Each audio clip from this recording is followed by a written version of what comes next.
So welcome to module number 4 of the crypto market. Now in the previous module we covered cryptocurrency, and now in this module we're going to take an overview of blockchain technology. Okay, we're going to learn the fundamentals of blockchain. Now there is an entire subject called blockchain on this course where we go into detail about how blockchain works, but for now, just tying it all into the crypto market, we're going to take an overview look at blockchain and start to build on that foundation of knowledge of what blockchain is. Okay, blockchain is the most vital part of cryptocurrency.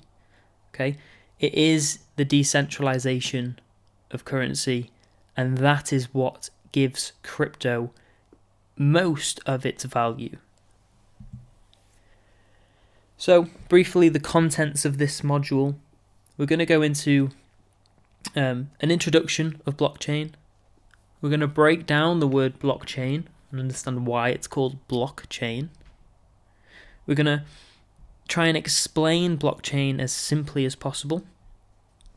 Then look into why it's needed. Decentralized money, blockchain history, peer-to-peer network, cryptography, the consensus model, and then punishment and reward theory. So all major parts of how blockchain works. So let's continue. An introduction to blockchain. So blockchain technology is the true value offering of Bitcoin.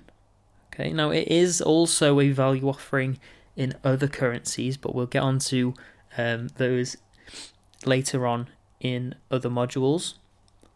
So it's the true value offering. Now, Bitcoin does have its own protocols, which allow Bitcoin to be valuable in other ways, such as its 21 million coins, for example. But the blockchain actually allows it to be a decentralized currency. So the true value offering is that decentralization, which is enabled by the blockchain technology. So blockchain tech as a technology, not just in Bitcoin, has the ability to change countless industries as a trust machine for digital records and data. Okay, anything that can be stored in a blockchain online, we have the potential to revolutionize the way in which those businesses operate. So blockchain allows for the world's first decentralized monetary economy. Through all cryptocurrencies, they operate on a blockchain. Okay, so Bitcoin led the way for blockchain technology, and now all the other currencies are using it too. They are using their own versions of blockchain.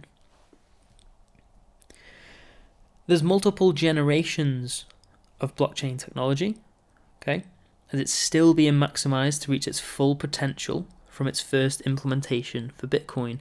There are companies now developing new ways to use this technology.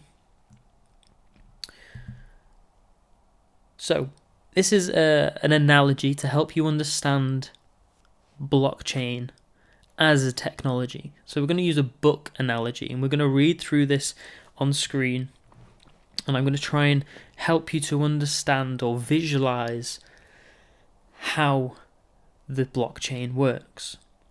So a book is the ledger, and a book has many pages of records, and each page can be considered as a block of information that has a summary of the previous page to verify it is in the correct page order. Okay, so that it is in chronological order. It goes from page 1 to page 2 to page 3, or block 1 to block 2 to block 3. And each page contains a summary of the previous page, which means you can easily verify that page 1 has a summary of page 2 has a summary of page 1. Okay? This means that any changes that are made to a previous page's content or data will need to be verified by changing the summary of every page after that one. Okay? Now this is where it gets a little bit complicated, but bear with me. The pages or blocks of data, okay, so each page is a block of data, are linked like a chain in this way. Okay, that's why it's called a block chain. The blocks of information, the pages, are linked like a chain with the summary of the previous block, the summary of the previous page. Okay, so we can verify that it's all in the same, the correct order, and that it is all linked in the correct order.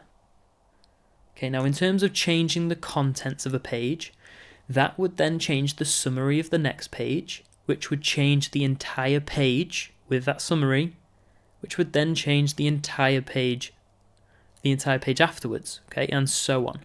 And it continues on in this way. That is why, or how, the cryptography works within blockchain. Okay, it's the contents of the page that links the next page. It's the contents of the block that links it to the other block.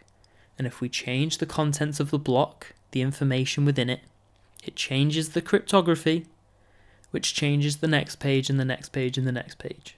Okay? Now, when we go on to actually really diving deep into blockchain, we're going to understand how this is impossible to do. Okay, you can't just go in and change contents on a block or within a block and change all the subsequent blocks. Okay, it just doesn't happen like that. It's very, very difficult. And we're going to learn about how the cryptography works, okay, and how it links all the pages together in a huge cryptographic link, if you like. For now, that's how we're going to leave that there, okay, until we go into more detail. So to summarize this slide, it's just like a book, okay? Each page is a block of information, and we link it with summaries of the previous page to make sure that all the pages are in page order. And that, as a book, as a whole, is the ledger of transactions which we call the blockchain. So hopefully that made sense. If it doesn't, feel free to just pause it and read the screen. Okay, read it a couple times, make sure it makes sense to you. Hopefully it does, as this is how I learnt what blockchain was. Okay, we will go into some visuals in the subject section of this course, where we go into a few modules about blockchain. But for now, just imagine it like a book. So, Bitcoin's blockchain simply explained. Now, if someone were to ask you, explain the blockchain of Bitcoin to me, this is what you kind of need to say. So it's a solution to the problem of centralization, corruption, and control. Because it's decentralized, it's incredibly secure, and no one owns it. You can own the asset, but you can't own the blockchain. You can't own the technology behind it. It's a system for keeping records without the central authority. Remember this third party that we're removing.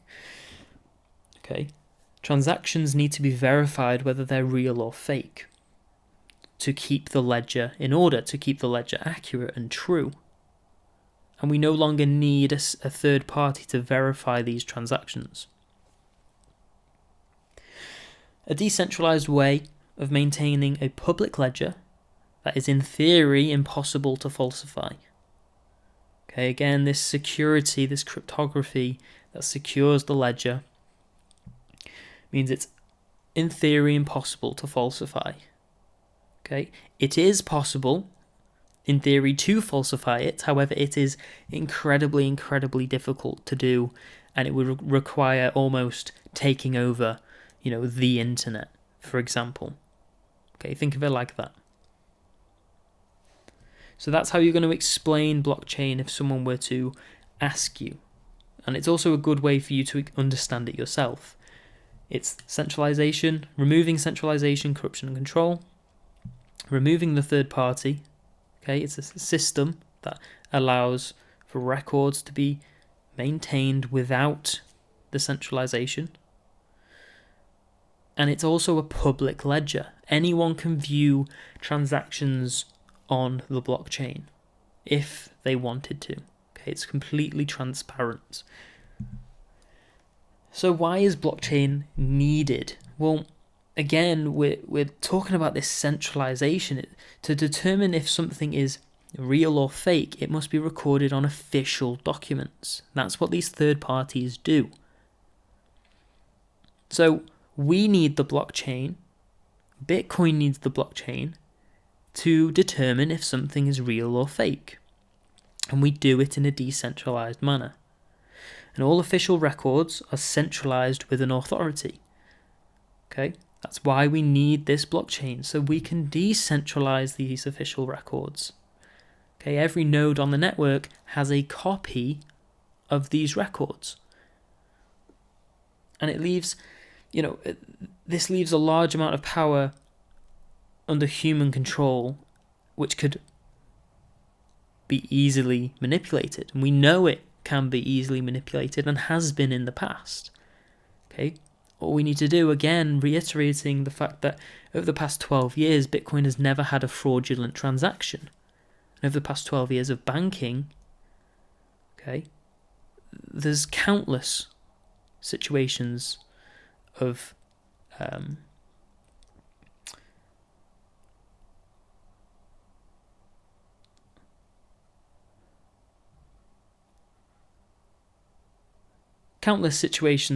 illegal activity. So decentralized money via blockchain, that is what we get from blockchain. It removes the need for the central authority to control the currency. Bitcoin is decentralized via this technology. Again, going back to what I said at the start of this module, it's the most vital part of cryptocurrency. It's what gives it its main value offering to people. This ability to remove these centralized authorities. So let's look at a history of blockchain technology, okay? Because it hasn't just come out of thin air. As you can see, in 1991, okay, a cryptographically secured chain of blocks is described for the first time. So going all the way back to 1991, this idea of having something which isn't controlled centrally was talked about. It was theorized. In 1998, okay, the concept of BitGold was introduced, a decentralized digital currency. Already in 1998, we're talking about decentralized digital currencies. Okay, this was at the start of the internet as well. Someone linked the fact that we could have the potential, because the internet was distribution of information, well, we could also have the distribution of a monetary system. And then in 2000, okay, we've got a theory of a cryptographically secured chain of blocks.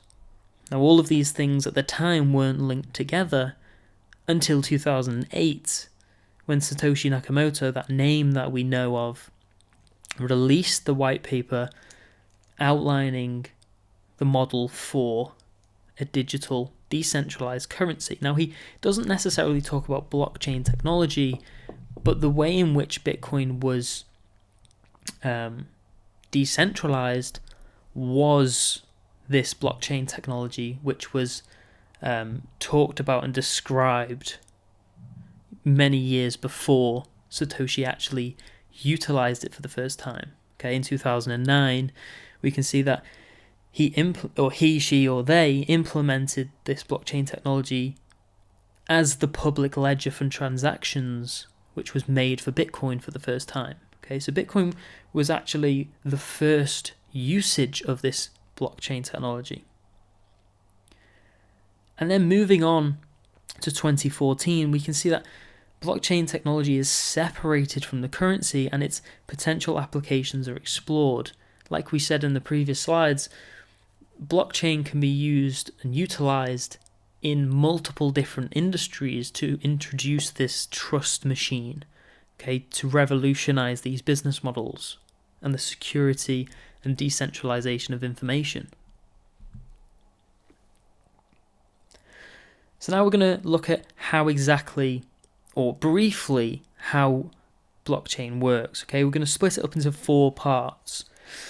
It's peer-to-peer network, it's cryptography, okay, it's consensus model, which it operates on, and also reward and punishment theory. So firstly, the peer-to-peer network. Okay, it's a peer-to-peer network of computers or nodes, aka miners, all these words are one in the same, that are equally important to the network and allow for communication and updating of the blockchain to be almost instantaneous on the network. Okay, so all the nodes, all the computers have copies of this blockchain which is regularly updated. Okay. So that was the decentralization of the blockchain. Now in terms of the cryptography, okay, cryptography or secure communication of information allows for the authenticity and validation of data to exist on a network with potential hackers and threats within it. Now, this cryptography stops malicious actors from actually harming the network. Okay, because the blockchain is linked cryptographically, it's incredibly difficult for anyone to take control of it. That's the main reason for cryptography. Information, we'll get onto this again in the later subject of blockchain, but the information is not actually encrypted. Okay, this is also an important point to point out. The information within the blockchain is not encrypted. We use cryptographic functions to secure the network, to secure the blockchain itself. We don't actually encrypt any information because we can, the information within the blockchain is readily available for us to view at any point, and we can view any transaction we wish. Okay, so thirdly, the consensus model. So a consensus algorithm is essential to adding new blocks of data to the chain. So everyone, or the consensus, which can be considered as 51%, must agree independently, because they're all decentralized all over the world, so they're independent, yet connected via the network. They must agree independently that the new block contains the correct hash code of the previous block. Now again, going back to the book analogy, the correct hash code of the previous block, we can think of that like the correct summary of the previous page. So we're making sure independently by consensus model that we all agree that the blocks are in chronological order and are secured in this chronological order. Okay. And finally, punishment and reward theory. So you might think, well, this is kind of like game theory, actually.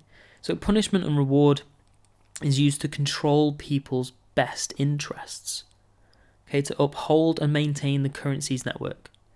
This reward is usually newly minted crypto coins or bitcoins. Okay, so the reward for upholding the network is financial, it's monetary reward, it's new bitcoins.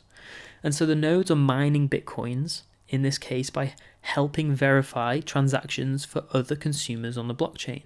For other users of Bitcoin, the miners are getting rewarded for their time and efforts and computing power, we'll get onto that again in a later module, to actually maintain the network. It's a reward system these miners don't actually have to, they're not obliged to uphold the network or process any transactions. They want to for the financial reward.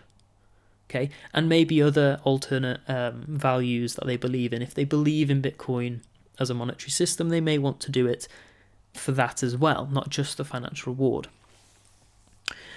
So in terms of the punishment, those who attempt to trick the chain are punished by losing money from the computational energy bills and even losing their coins or tokens. So the computational energy bills, what do I mean by that? Again, I'll briefly explain this.